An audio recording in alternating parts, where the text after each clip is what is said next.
So anyways, there's this article by the 9,000th guitarist. The guy's DJ Ashba. And it says, DJ Ashba, Guns N' Roses guitarist DJ Ashba, claims his aunt and uncle invented technology for aerosol cans. All right? Guns N' Roses and 6 a.m., Nikki Sixx's band, guitarist DJ Ashba was interviewed by Sweetwater editorial director Mitch Gallagher. Blah, blah, blah, blah. Here's what he said. Ashba says, who owns a company centered around media and advertising that runs various other countries, was asked what takes him in those directions. He responds, now basically they wrote exactly what he said. So basically he said, I don't know. I've always had that creative bone. My aunt and uncle invented the technology for aerosol cans. So ever since I was young, ... they came out with a product when I was really young called Pam. That's like a buttery spray. And I've always kind of grew up in that environment. I thought outside the box, and it really taught me that it's better to create your own job than to work 9 to 5. So that's what's always been my mindset. I just love creating. Ashba also talked about his belief that musicians should diversify and have a backup plan. He said, I absolutely will always stand by that. If you put all your eggs in one basket, all you got to do is drop them and they're going to break. And every one of them will break. But the whole thing, ... and I've learned this from 6 a.m. bandmate Nikki Sixx, it's like you set up buckets. You set up buckets. Little incomes coming in there. And as a whole, that's how you, if this one, Jesus Christ, this is getting difficult. If 3 buckets aren't doing well this month, but the other ones are, you're going to be fine. So it's diversifying. But if you put all your eggs in one bucket and you have 5 months of, things aren't going that well, that could spill all your eggs. Right? Now, what the fucking guy said in there, I'm telling you, is the key to freedom and making your money work for yourself. So I'm looking at the comments, and everybody's just shitting on him. Next thing you know, he'll be telling us he invented whippets. Somebody wrote, so the fuck what? I guess that's some new cool way of saying what the fuck. And somebody wrote, and he invented huffing aerosol cans. I would like to salute Auntie and Uncle Ashba for making it possible for me to get high on the cheap during my turbulent and troublesome teen years. Buy a real shirt. So his aunt and uncle are responsible for the deaths of countless insects, for screwing up the ozone layer, and even worse, for all the horrible hairstyles of the 80s. Congrats. Someone writes, this guy is the ultimate poser. Everybody just shits all over him. Now, I don't think he really fucking meant aerosol. I think he just invented Pam. I don't know what. But in the middle of all that, he said some brilliant shit about how this guy's made it as a guitarist, right? But then he's starting these business on the side with the money that he's made. So if the next album doesn't do well, his business is doing well. And there's this thing I found being a comedian, people always say that, hey, if you have a fucking backup plan, you're not going to go 100% as a comedian. And I kind of bought into that after, early on. But the reality is you can make all this money as a comedian, as a guitarist, as whatever you're doing, but then you can take that money and start other shit. I got this stupid-ass podcast. I got some money coming in from the fucking advertising. I do my stand-up. I got money coming in from that. And now I'm looking at, okay, maybe I'll take this money and go buy an apartment building and become a fucking slumlord. And then when I'm in like 70, if I own enough of those fucking things, I don't have to go on the road. Or if people are just like, he's that old freckled fuck. He's been talking about the same shit for 50 years.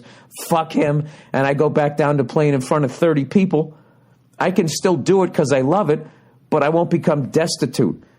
And this guy is like giving you this information for fucking free, and everybody just shits all over him. I don't know. I found it really, really inspiring. And a combination of that, and I also, I was reading this thing.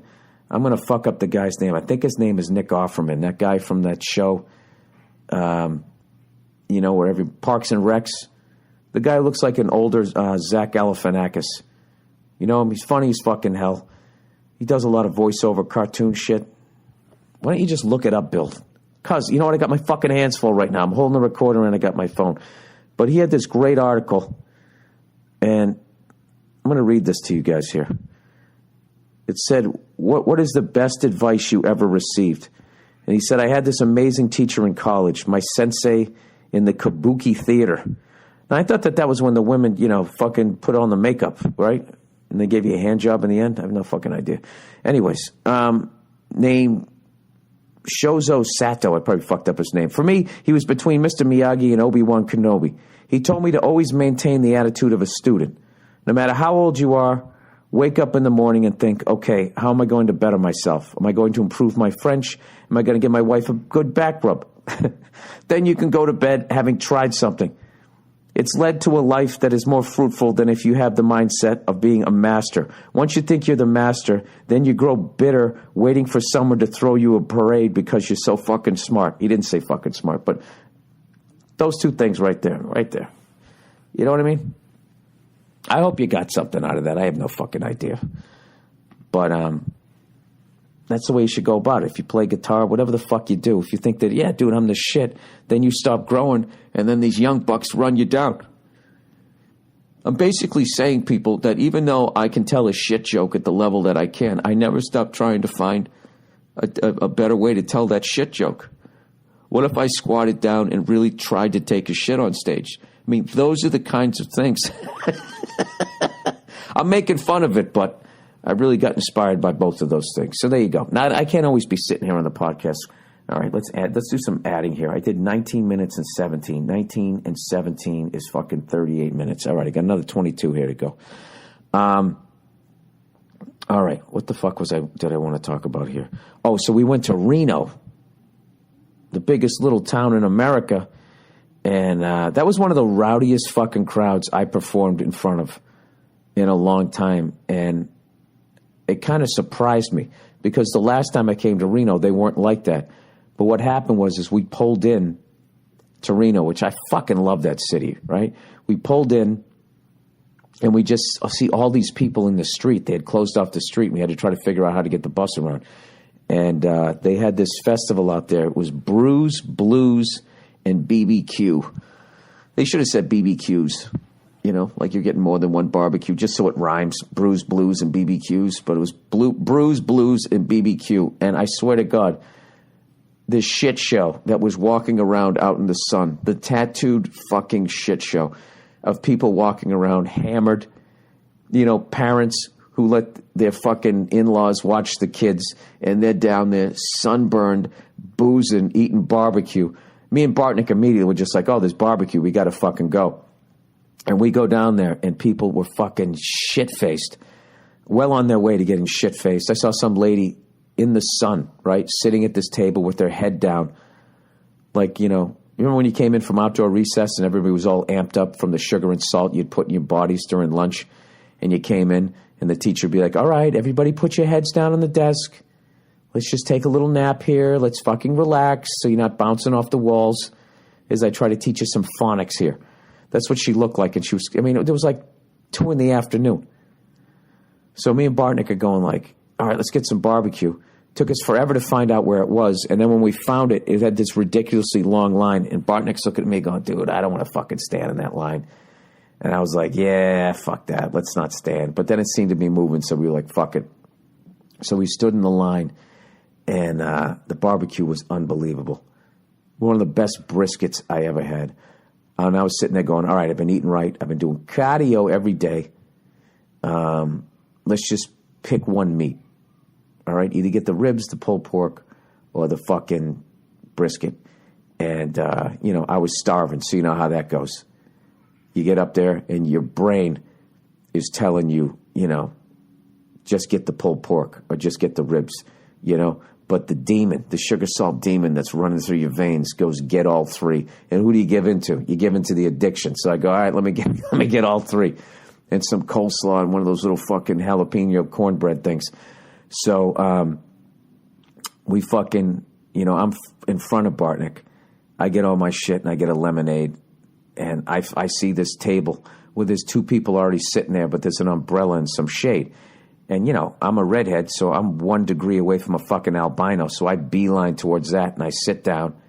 I said, hey, do you guys mind if we sit here? And this guy's like, it cost you fucking $8. This crazy fucking laugh. And he's missing number 8. Okay? You got 2 teeth down front, 8 and 9, going from right to left. He was missing number 8. No, I'm sorry, number 9. He was facing me. Sorry, it's my dental office days. And I didn't give a fuck. I rolled with their jokes. I was like, all right, man, I'll give it to you in a check. He goes, no, I'm kidding. It's only $6. Fucking crazy laugh, missing a tooth. And at that point, Bartnick sits down, and he's got that I'm going to murder a biker look on his face. And he just looks at me, and he goes, and they're like trying to joke with him, and he completely ignores them. And he looks at me, and he goes, there's a tent over there. And I go, oh yeah? And because now it's all awkward because he's not interacting with these people who are hammered, telling the worst jokes ever, and I'm pretending like they're funny. And Joe goes, there's a tent right over there. And I just go, you want to go sit over there instead? And he goes, yeah. And he stands up. So then I, like a little kid, just go, okay, guys, see ya. And I walked over there. I start laughing. I go, Jesus Christ. And he just goes, Bartnick does this thing where he just sort of puts his hand up, one of his hands up. He goes, dude, I want to enjoy my meal, okay? I don't want to sit there, talk to that, what did he call them, methy or something like that with this missing tooth. I just want to sit here and enjoy it. And then we sat down at this other fucking table, and it was actually great. Where we sat, there was like a breeze and all this thing. And the fucking barbecue was delicious.